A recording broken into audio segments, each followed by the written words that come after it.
Serigne Moussa Gueye ni mu doon bégalee wóllëreem kii di Cheikh Abdoulaye Dieye noonu la tooyalee xolu Cheikh Bamba Dieye si bés bi ñu jagleel ki fi sosoon parti bi di FSD/BJ te ñuy ñëwaat ci gis-gisam ak taxawaayam ci politique ak coppite yi mu ci indi woon ñuy ñaax politiciens yi daal di ci roy. suñuy wax ci pensée politique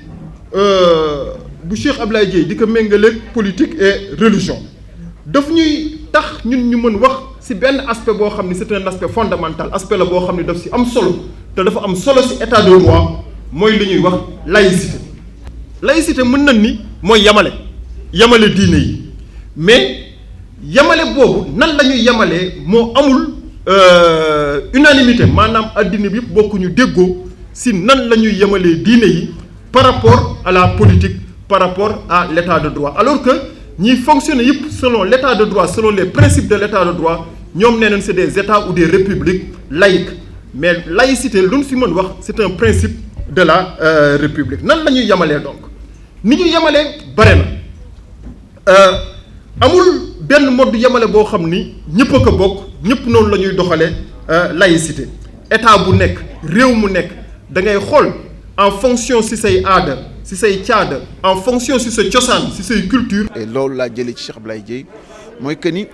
bu nit ki nekkee jullit wala mu nekk booy ngëm moo xam diine bu mu mën a doon te mu assumer ngëm googu il peut être un élément extraordinaire et extrêmement important ci saxal jàmm ci réew mi ci saxal njub saxal lu baax ak liggéey bu ñu war a liggéey ensemble pour yóbbu réew mi ca kanam et c'est pourquoi comme Cheikh Abdoulaye Dieye a été un homme spirituel accompli il a été aussi un acteur politique reconnu ñu bëggoon jël dundam def ko exemple pour que non seulement acteurs politiques yi citoyens yi ak surtout ndaw ñi xam ne ndekete politique nit mën na see nekk gore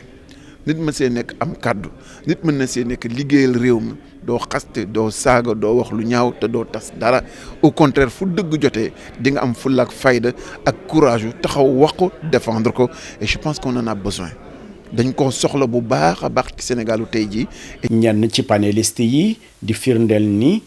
askan wi ak ñi leen jiite ñëpp laaj te ne jot na rek ñu daal di soppi doxalin ñu sukkandiku ci ni kii nga xamante ni moo di Cheikh Abdoulaye Dieye. dafa am lu xóot loo xam ni moom moo nekk di traverser suñu société crise sur crise loolu yëpp nag mën nañu résumer mu nekk simplement ñu tuddee ko une véritable crise de sens te li tax ak sens boobu quand on se déconnecte à ça dara mënul dox li tax ngay xëy li tax ngay yeewu li tax ngay liggéey li tax nga war a am discipline lu tax nga war a julli lu tax nga war a joxe sa impôt lu tax nga war a joxe sa zakat loolu soo ko connecté wul à un sens mënul dox et il y a une déconnexion malheureusement entre système bi ñu tegal ak sens boo xam ne moom la ñu war a jox wala moom la ñu jox suñu àdduna. mais mënuñu wax ci religion et politique ci thème bi te duñu wax tuuti ci Cheikh Abdoulaye Dieye ndaxte nit ku nu xam la ndaxte moom la ñu yar ci loxoom la ñu juddoo ci la ñu màggee muy un homme multidimensionnel nit koo xam ni marqué na histoire politique gu Sénégal ñëpp xam nañ ni c'est un intellectuel mouride un grand intellectuel mouride ñëpp xam nañ ni que depuis Cheikh Ahmed Tidiane Sy Al Maktoum te looloo tax surtout mu gën manqué histoire politique bu Sénégal xëy na moom moo jëkk nekk un guide religieux bu dugg dans l'espace politique avec intensité dugg ci avec ambition dugg ci itam pour que nit ñi xam sa pensée xam son idéologie xam ni l'islam ak politique mën nañu ànd que l'islam ak politique ne sont pas antinomiques dafa daan wax ni devise loo xam ne affiche nañ ko file politique mooy sàkk ay pexe yu dagan ngir jëriñ sa askan. wala définition bi sàkku pexe yu dagan sàkku pexe kon foog nga jóg jëf kon ku toog waxatuñoo ak yow parce que tu n'es pas un citoyen boo xam ne day participer pour construire son pays sa nation pexe. waaw da ngay wut di réfléchir di xalaat fan lay jaar bu fi fàttee xaaral ma wër na la et cetera pexe dugg mu dolli ci nag yu dagan éthique islamique dugg na je ne suis pas n'importe qui dafa am lu ma gëm dafa am ay limites yu ma am yoo xam ni frontières yooyu mooy lii dagan na lii araam na la dagan mooy espace bi nga xam ni ci laa yëngatu la araam bugguma ci dara seexlu naa ko duma ca dem éthique islamique bi dugg na foofu ngir jëriñ askan bi ñi ma bokkal askan bi nga xam ni je leur dois tout et je dois leur apporter le meilleur de moi-même dugg na foofu mais définition bi mais ça peut faire le tour du monde te képp ku am xel te amuloo préjugé boo dégloo définition bi mel ni da nga ni mais définition bi mais rafet na trop et que mën na nekk base ci tabax réew ak tabax politique bu rafet bu ñu waxee politique bu rafet lu rafet rek l'islam la l'islam da koy jël kon loolu laa bëggoon tàmbalee rendre ko hommage vraiment ci loolu te li ma gëm mooy ni loolu mu defoon du mën a nax saay te lii mooy wane nii liggéeyam boobu xalaatam boobu démarche boobu mu amoon mi ngi nii ñu ngi koy renouveler il faut ñu renouveler ko tenir compte ci les défis actuels dégg nga pour continuer boobu xalaat pour que Sénégal mën a xam fu ñu war a teg seen tànk ci wàllu politique. Ce qu'il faut faire mooy am fit am fulla am fayda nga xoolaat sa constitution nga xoolaat sa état. Une doctrine d'État, je pèse bien mes mots, je souligne,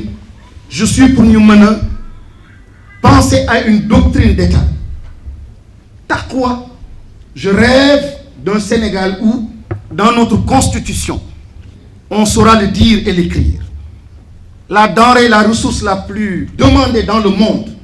et aujourd'hui au Sénégal, c'est l'éthique, c'est la morale, c'est la bonne gouvernance. Yàlla réglé nañu ko ci taqwa. Imam Kanté di xamal ne rek ngir xeex jàngoro boobu faw ñu bañ a jéggaane jikko yi. Donc on a perdu et tout a perdu de son sens. Cette mission codificatrice de l'État, on est passé à côté. ñaareel bi ñu passé à côté mooy la mission certificatrice. loo xam ni État lépp loo xam ni transformation sociale de sunu communauté. mu mën a am les instruments de lecture pour mën a mettre à côté les politiques appropriées pour mën a transformer mais aujourd'hui on n'a aucun instrument presque pour la bonne lecture de ce qui se passe dans nos sociétés moo taxit lépp màbb état bi ñu am méngoowul ak sunu sens bi ñu jox sunu àdduna méngoowul ak loi yoo xam ne moom la ñuy voter donc état de droit amul ndaxte correspondre lu ak cette réalité sociale état social tamit amul te ñëpp gis nañ ni tey jii y a un échec lamentable. tey jii enjeu bi lan la mooy peu importe ay turbeeg lii peu importe nangam nañu teg complexe yi fële nit ñu façonné ñu teg ko fële ñu xalaatal suñu bopp cette audace de penser pour soi-même. Cette audace, ce courage de penser pour soi-même, de penser ses objectifs, de penser ses institutions, de penser sa cohésion nationale et sociale. Audace boobu rek moo ñu dese audace boobu bu xasee ba am rek ñii toog ci table fii yëpp nii amul kenn fii ci réew mi ku leen ëpp xam-xam wala ku leen gën a xam fu ñu war a jaar mais problème bi mooy ñun ñëpp dañu dugal ci benn carcan ba ñuy répéter di mimer moo tax ma ne nañ régler problème mu mimétisme bi xam ne jéegaane bi doy na. firiwul ne dañuy tëju ci suñu biir mais dañuy xam fi ñu tegu ba pare parce que booy ubbeeku day fekk nga tëju am loo tëjoon day fekk nga am loo tëjoon dooga ubbi kon nag léegi ñun il faut ñu xam ci lan la ñu war a adossé wu suñuy valeur de l'islam traditionnel ñu xam ko doog a mën a ubbeeku mais kon mimétisme bi nañ ko arrêté beneen bi mooy que nañu waxtaanee lu mel nii muy gën di yaatu ci réew mi pour que ni ma ko waxee la peur ñu dàq ko ñu bañ a ragalante suñu biir ñu ñemente teg débat bi bu ko defee articulation notamment islam et politique nekk loo xam ni dañ koy waxtaanee ba suñu ëllëgu réew ñu ànd ci defar ko ci defarin bu rafet. waxtaan bi ñu doon waxtaanee ci Cheikh Abdoulaye Dièye mbooloo mi teewoon am ci mbégte yokk ci daal di ci gis njëriñ bu baax. conférence tey bi daf ñu delloo rek conférence bu amoon ca Paris Sorbonne en 1987. te ñu doon laaj ndax le 21e siècle sera spirituel ou pas ndaw si ko organisé woon nag moo doon Thérèse de Saint-Phal nekkoon présidente des gens du livre. organisé woon benn conférence boo xam ni daf doon laajte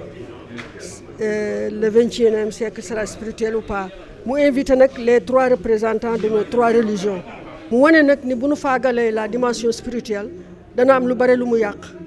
ndax dimension spirituelle moom mooy fortifier l'âme te mooy indi apaisement au cœur kon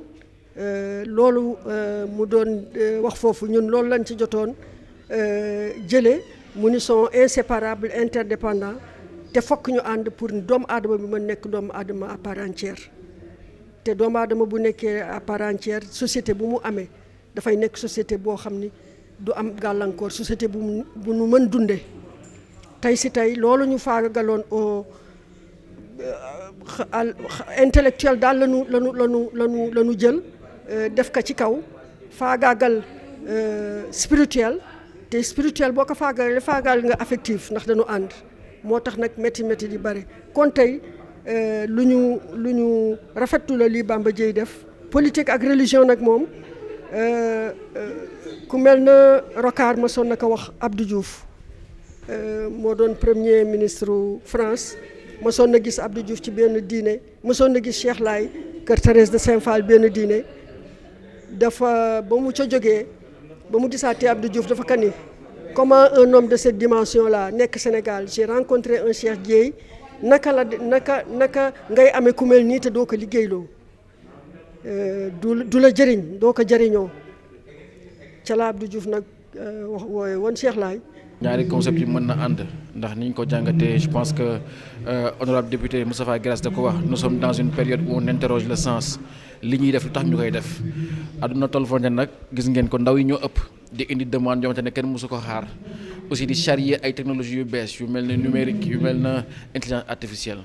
ñuy sécréter ay données tey données yooyu wax nañ ni que moo ëpp doole pétrole donc tey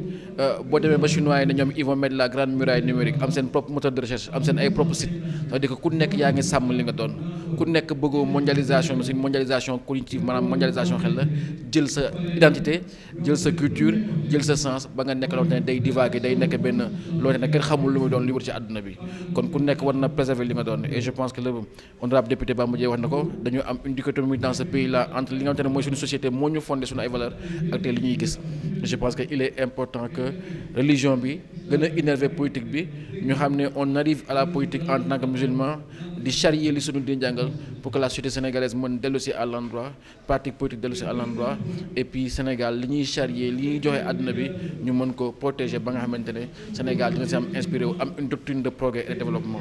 conférence bi ni mel muy édition bu njëkk ñi ko sumb fas yéene amal ko at bu ne ngir rek njëriñu askan wi. parce que Sénégal si fan yi passé traversé na benn ay moments yu difficile yu doy waar yoo xam ne presque yaakaaroon na ni réew mi mën na see tàkk te loolu bu amee dafa ñu war a poser loo ay questions yu am maanaa si ban réew la ñu am fan la nit ñi toll fan la njiit yi toll ak askan wi. loolu moo tax ñu jàpp ni ci weeru koor di weer wu màgg di weeru recueillement di weeru tuub dellu sa borom ñu ne nañ convoqué li nga xamee ni moo ŋànk Sénégal. muy dund bi ñuy dund ci suñu biir ak ngëm-ngëm ak pas-pas gi ñu am muy diine yi nga xamee ne ñoo ko incarné ak tarixa yi nekk ci réew mi. lu baax moom li ci lislaam santaane mooy wéel ko dafa am solo